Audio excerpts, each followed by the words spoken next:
I know you recognize me. I know you do. Am I right? Yes, I'm the Let It Blow lady. You should understand that I came up with the Let It Blow idea because I was filled with rage. Such rage. I had read about the concept of imagining whatever it was that was plaguing you as something else and then dispensing of that something else. I tried several manifestations of this concept with my rage and eventually settled on the idea that it was a gas bubble inside me, and when it had built up too much I would, well, to put it politely, I would expel the gas. Eventually I was able to visualize even the slightest rage as a gas bubble that I could expel, and pretty soon I was expelling all the time. During that period I was in a terrible work situation and that was causing more rage to build up. I promise you it wasn't just that I was on a bean-centered diet as a vegetarian. I started holding small classes on my rage-expelling concept, and that expanded into seminars, especially after I hired a firm to help me come up with the catchphrase "Let It Blow," which I would use often, especially during the seminars.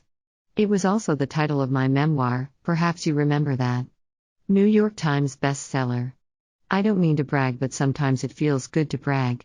The seminars became huge, and so did the resulting stench of people working past whatever emotional problem they were addressing. So that's when I started providing Let It Blow face masks to alleviate the suffering in regard to other people's emotional healing, I guess I'll call it.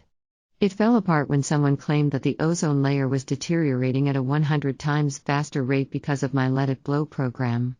I tried to stop it in its tracks, but it had a fury of its own, and literally within months it was all over.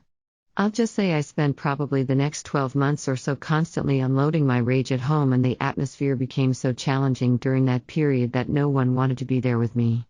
I'm sure you can imagine. Thankfully I've had a bit of a reprieve with the pandemic. I still had stockpiles of the Let It Blow face masks and was able to sell them off as a sort of nostalgic way to avoid contracting COVID. That at least helped me pay off the last of my investors and keep a tidy sum for myself. And it also brought me back into the public eye. I mean, it's just appearances on podcasts and NPR quiz shows, a kind of kitschy, can you believe this happened thing that invariably happens to has-beens like myself. But there are whispers that I might host Saturday Night Live soon. And I'm currently in a fact-finding phase, exploring a political career.